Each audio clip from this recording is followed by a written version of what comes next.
meet your candidates and judge them for their policy and actions alone. I'm your host, Mega. Join me to figure out who your Candi Crush is. If you need a refresher on the rules of Candi Crush, go back and watch the intro video again. Any of these movies or characters, and each movie or character's owners don't have any opinion about these candidates. Have you ever driven by this and developed an opinion? I was willing to bet that a red-blooded American patriot lives there. Meet Joti. Joti is a prior Marine who says they were at Benghazi and needs everyone to know that. They're a proven leader, not a politician. On Joti's campaign website, they have these 3 sections on their homepage. They have questions. They want to change the way we govern. They don't want the streets of Colorado Springs to be taken over by mentally ill drug addicts who bring crime, which lowers property values for the rest of us. As mayor, Joti wants to fix the homelessness issue by working with different entities to get homeless people off the streets and into work. They reiterate that they're a proven leader, not a politician.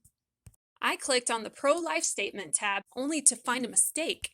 Based on this statement, Joti is actually pro-choice. I fixed their header for this video so nobody gets confused. Joti is a victim. On March 19th, someone took down and destroyed a bunch of their campaign signs and called in death threats to their work. Remember, they were a Marine and survived Benghazi.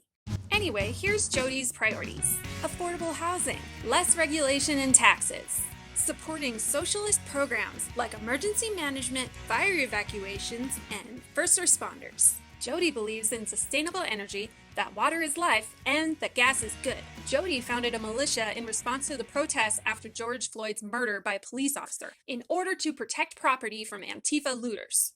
They also seem to support gunning down protesters. Joti is also an election denier.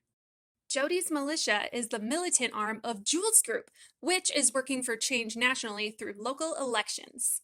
Joti reportedly said that their militia would train its members to do urban warfare, because that's exactly what America needs.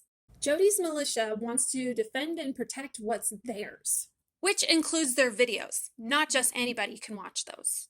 They want more people to join them. They are against human trafficking. Obviously, Joti never had to get their bore punched after a deployment to Thailand. For a Marine, that's amazing. And their website ends with the same sentiment as earlier. Jewel is pretty much Joti's boss.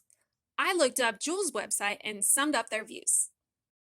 They believe that society should have 3 pillars: faith, commerce, and education. Something else I noticed is their stance on accountability, which is good to know for future reference, I think. Anyway, Joti organized a Patriot muster in 2020 where they were met with counter-protesters. I remember that. Didn't a person die, Mega? That's right, Mega. Someone was shot and killed by an individual whose job is to protect people. Charges against the shooter were later dropped because it was determined to be a justifiable shooting. The victim's family were obviously upset when the charges were dropped. I bet Joti was upset too. Are you sure? I thought Joti supported gunning down protesters. Who even knows? So, you've met today's candidate for Colorado Springs Mayor, Joti! Joti is a patriot who wants to make the world a better place. The first step to making that happen is by becoming mayor of Colorado Springs. I just cannot see how they'd lose. Can you, Mega? I sure can't, Mega. So, we've got to ask the question. Is Joti your Candi Crush?